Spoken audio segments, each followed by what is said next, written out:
Hello, welcome to Lemon Series, where we talk movies, television, and wrestling. I'm, of course, Lemon himself, Zeke Lemon, and this is my review for episode 3 of It, Welcome to Derry. But before we get to that, let's get the house clean out of the way. Share them to leave a like. Comment below, let me know your thoughts on It, Welcome to Derry, and of course, hit that subscribe button as it helps me grow into my YouTube career.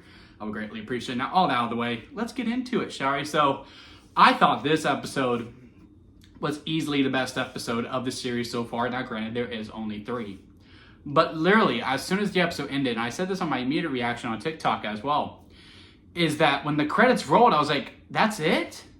Because I thought only 30 minutes have passed. I thought this was maybe a shorter episode. I was like, I wonder why they did such a short runtime. And then when I looked, it was like 55 minutes or 55 plus. It was close to an hour. And when I tell you, I didn't feel that runtime whatsoever, and in a very, very good way. Like, tempo was really good. Momentum was always escalating. Everything was really hitting for me, both kid plot and both adult plot. It really did feel like, for the adults, it felt like episode 1 was an actual episode 1, and then there was 2, and then there was 3. And now here, with the kids, it really felt like, okay, episode 1 was a pilot because, 2 of our main kids died, and then we get replaced with Real and Rich. And episode 1 was kind of a way to reintroduce them as characters and really establish them as main forces. And now here we go. The story really does get rocking and rolling right here within it. We'll stick with the kid plot first because we'll get to adult plot for a second, because I think the adult plot has major implications for how the finale is going to go. So they're looking for it, right? Pennywise, so are the adults, but they're wanting to get a picture of him to show proof. Sorry, Lily doesn't have to go to the psych ward. I thought we'll have a little bit of time in there. Maybe this episode, they're separate. Then when we get to episode 4, then we'll bring them together, kind of do what we do here. Ronnie is like, okay, well, I have a friend. His name is Will. He's really smart. Maybe he knows how to work the camera. Ask him to get involved. And, Will's kind of like how our boy was in episode 1. He goes, look, I want to believe you, but it's a pretty far out thing that you are asking me to believe right now. So like, well, let's just play along. They're nice. They mean well. And Rich has this thing where he completely made up. He just wants to fit in with the group, right? He doesn't really have a group of friends. And, if this is the stuff that they're into, then, he'll make up this thing that his uncle did this to bring out brouhahas or whatever. And then to bring out evil spirits, and that we can do this ritual at the cemetery to do it. And you could tell he's making it up on the fly. I don't know, like, kids aren't the smartest, but they're smarter than what we give them credit for, right? I don't know why these kids aren't like, you have no idea what you're doing, do you? And I like how Will was like, look, he was just trying to help. He was trying to do something. Sure, he made it up. But, we're dealing with this. How is this all not made up? And the only thing that was kind of taking me out of this episode, my only criticism of it, and I don't really necessarily like doing this because, VFX is really hard, right? I know nothing about it, so how can I fully, truly criticize it? You know what I mean? But when they're riding the bikes away from the cemetery, I gotta tell you, it didn't look great. Obvious blue screen was my immediate thought. It took me out of it. I was kind of lost within the world of this episode. And when it showed, I was like, oh yeah, I am watching a television show. And then, we get the crazy semantics. Here comes Pennywise. I will say the Pennywise antics in this episode, again, were done very well. It didn't seem too big because, again, what he does in It Chapter 1 and Chapter 2, that's much later on down the road. And this one felt right in the pocket of what he typically does. Here come the spirits of the dead kids, terrorizing them. They're getting pictures of them. They get separated, and then something happens within one of the tombs. And Will goes in, he takes a picture, they leave, and for a split second, and they did get me. Again, this is why episode 1 was so necessary to really establish anything can happen in this show. Because I was pretty sure Will wasn't going to die. I was pretty sure none of the 4 kids were going to die. I was like, well, there's no way we do it twice, right? But when he takes that snap shot, and it pans out to the exterior of the tomb.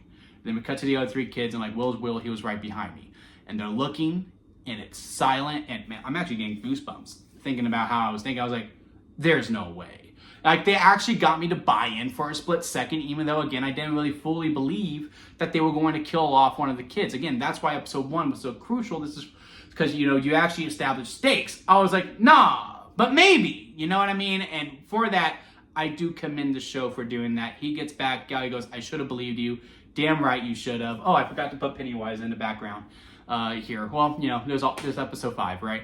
But they go to the school, they break into it, super easy. Hey, it is what it is. They develop the photos, and again, we get the tease of it's a clown. I was like, well, probably finally get to see our boy next week. We wanted to see him. They know who the marquee is. They know it's Bill Skarsgård in the clown makeup. We're not quite there yet. I thought we had a couple of opportunities to do so. I'm actually kind of curious in the scene with Dick, who, I don't know if y'all knew this, but it's the same Dick. It's the same guy from The Shining who's helping our the young boy. His name is actually escaping me right now, but the other kid with the shine, he's helping him. It's that Dick. I was like, oh my god, it's him. So he's not psychic, he just has the shine. Well, I guess psychic ability, whatever you want to call it. So yeah, the Stephen King universe is actually intact here.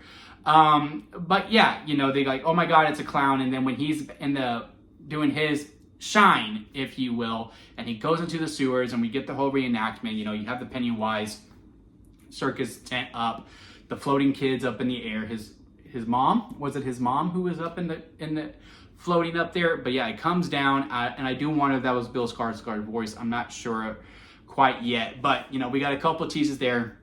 Hopefully next episode, if not episode 4, definitely episode 5, I think you bring out the clown, because again, it's a lot of foreplay right now, I would say, and I am ready for the action. we'll just keep it at that, to keep it within the wordplay that we are doing here. But yeah, kid plot was really, really good. Really liked it. I am growing more finally of the boys in this setting. Those other 2 kids, I'm going to really miss them. Even the little girl as well. I don't even remember their name. I think because our main kid is Will in this one. But yeah, the 2 boys who in episode 1, they captured my heart immediately, and now these other 2 boys are really starting to capture my heart. Casting is done really, really great with the children, but yeah, the adult plot. So I actually watched It Chapter 1 again recently, and in that movie, when they're going through and they're talking about the history of Derry, right, and they're going through like something bad happens every 27 years, I believe so, or is it 25? But something really bad happens, and they do say in 1963, which is when this timeline is taking place, there is a black-owned bar, I believe. It's been a minute since I've actually watched it. I think I watched it like last Monday or something. Like a black-owned bar gets burned down by a bunch of white supremacists, right?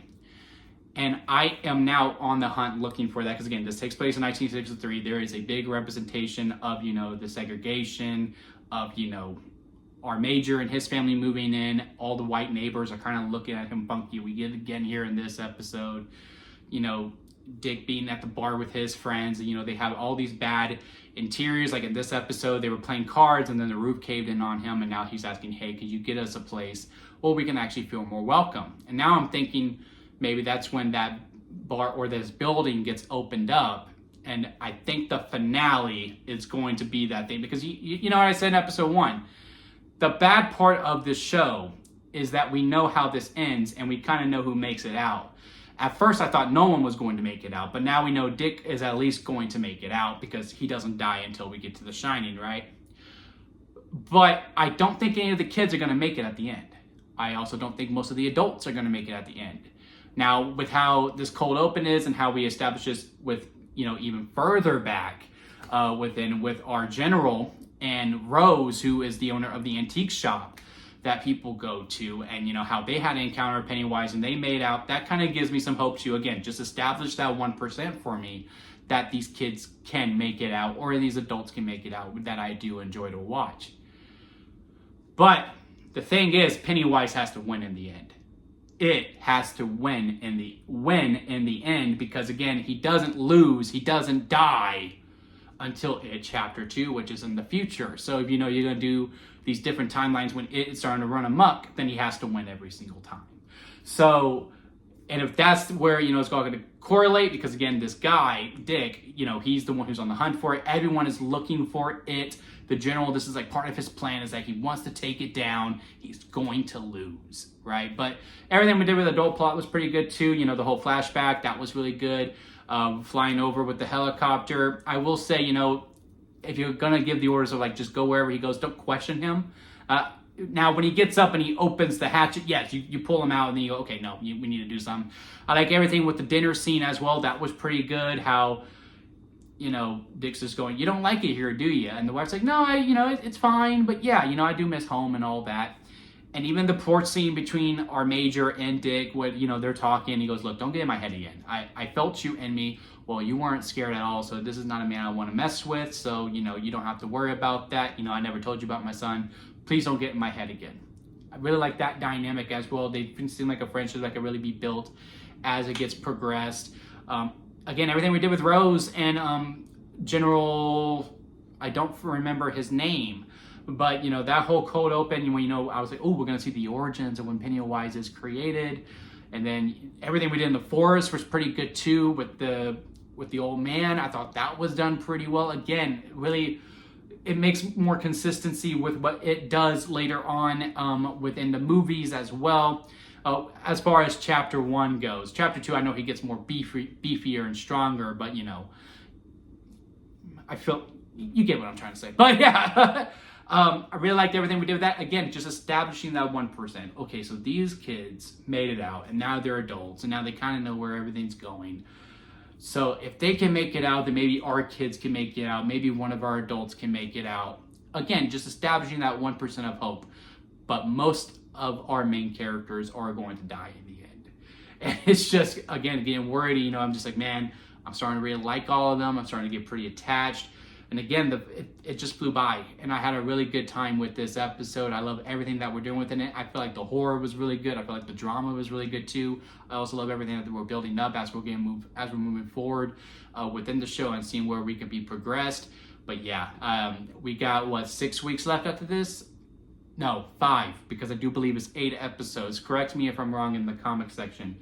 But yeah, I think it's almost time that we bring out the clown at this point. If not episode 4, definitely episode 5, because we need to start beefing it up, and he needs to start claiming more souls, and probably claim some of our main characters as well, because again, that was really good what we did in the cemetery. But yeah, let me know what y'all think about this episode down in the comment section. Again, I really much enjoyed it, but maybe you feel a little bit differently about it. That's the whole point of the comment section. Let's have a discussion down in there. Leave a like if you made it this far within a review. I do greatly appreciate it. And hit that subscribe button as I am trying to grow into my YouTube career. And don't forget to squeeze the days, guys, because life is too short not to give you also a squeeze every opportunity that you can. Until next time, I'll see you here at Lemon Studios.